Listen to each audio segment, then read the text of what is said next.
Hi guys, আসসালামু আলাইকুম। আপনারা সব কেমন আছেন? আশা করি ভালোই আছেন। কি করছেন? কি হাল আপনাদের? চলুন আজকে আমি বিকেলে নাস্তার জন্যে একটা ইউনিক রেসিপি নিয়ে এসেছি। চলুন আপনাদের সাথে রেসিপিটা শেয়ার করা যায়। এটা কি বলুন তো? এটা হচ্ছে গোশ ডাল, যেটা আমি মাটন দিয়ে আজকে বানিয়েছি সলিড পিস দিয়ে। চলুন এবার মূল রেসিপিসে যাওয়া যাক। Flavours by Saima recipe. চলুন এবার এখানে একটা প্রেসার কুকার নিয়েছি, যেটা ইজি তরিকে করার জন্যে। এখানে লং, তেজপাতা, এলাচ আর কাঁচা জিরে দিলাম ফোড়নের জন্যে। এখানে একটু ভাজা হয়ে যাবার পর এতে আমি দুটো বড় পেঁয়াজ কেটে দিয়েছি।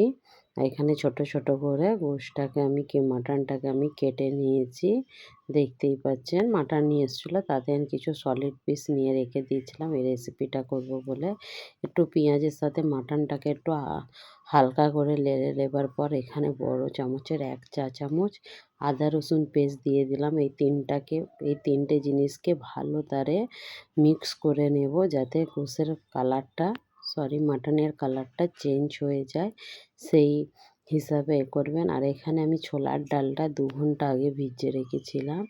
চলুন এবার এখানে পরিমাণ মতো ঘরের মশলা অ্যাড করা যাক। এখানে নুন দিয়েছি টেস্ট অনুসারে, হলদি দিয়েছি 1 চা চামচ, আর 1.5 চামচ দিয়েছি কাশ্মীরি লঙ্কার গুঁড়ো, আর 1 চা চামচ দিয়েছি ধনের গুঁড়ো। জিরে থাকলে দেবেন, আমার আজকে শেষ হয়ে গেছিলো সেই জন্য দিতে পারি না। ধনে, জিরে তো দিয়েছি। এখানে ভালো তারে কষে নেব এটাকে। 2 মিনিটের মতো আমি কষেছিলাম, স্কিপ করে দেখিয়ে দিলাম। তার উপরে ছোলার ডালটা একটু লাড়াচাড়া করে নেব। লাড়াচাড়া করার পর এখানে সিক্রেট একটা ঘরের মশলা অ্যাড করছি। এই মশলাটা কাউকে যদি লাগে প্লিজ কমেন্ট করো, আমি সবাই লিঙ্ক করে দেবো। এই মশলাটা যে কোনো তরকারিতে দিলে টেস্ট ডবল করে দেয়, আমার সিক্রেট মশলা। চলুন এখানে একটা পরিমাণ মতো পানি দিয়ে এটাতে আমি 3টে সিটি লাগাবো। 3টে সিটি লাগাবার পর 5 মিনিটের মতো গ্যাস মিডিয়াম করে রেখে দেব। দিলেই তার গোশ আর ডাল উভয় সেদ্ধ হয়ে যাবে। এখানে 3টে সিটি হোক, ততক্ষণ আমি পরিবেশনের জন্য সব কিছু কেটে কুটে রেডি করে নিই। আজকে আমরা পাউ দিয়ে খাবো, যেটা খেতে অপূর্ব লেগেছিল। চলুন এখানে সিটি হয়ে যাবার পর 5 মিনিট পর আমি ওপেন করছি। দেখতেই পাচ্ছেন কত সুন্দর। এরকমভাবে হাত দিয়ে একটু ক্র্যাশ করে নেবে। ক্র্যাশ করে নিলে কী হয়, ঝোলটা খুব সুন্দর হয়।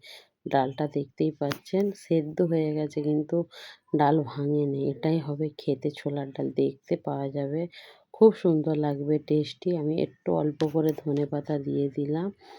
ধনেপাতা দেবার পর এবার আমি ঢেলে দেখাচ্ছি আমার এই মাটন চানা ডাল বলতে পারো, ছোলার ডাল বলতে পারো, কেমন হয়েছে আমার এই রেসিপিটা।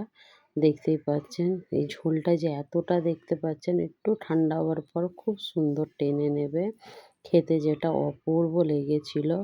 চলো উপর দিয়ে ধনেপাতা দিয়ে দিলাম, দিয়ে এবার পরিবেশন করে দেখাবো আমার এই রেসিপি আপনাদের কেমন লাগে প্লিজ কমেন্ট করো। আর ভালো লাগলে আপনারা বাড়িতে একবার হলেও বানিয়ে খেয়ে দেখবেন।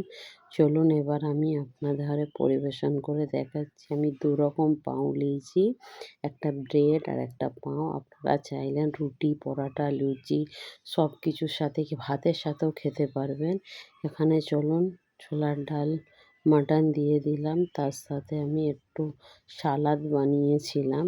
এই ছোলার ডালেরই অনেকটা ভিজিয়েছিলাম, একটু রেখে দিয়েছিলাম। এই চানাটা আমাকে খেতে ভালো লাগে।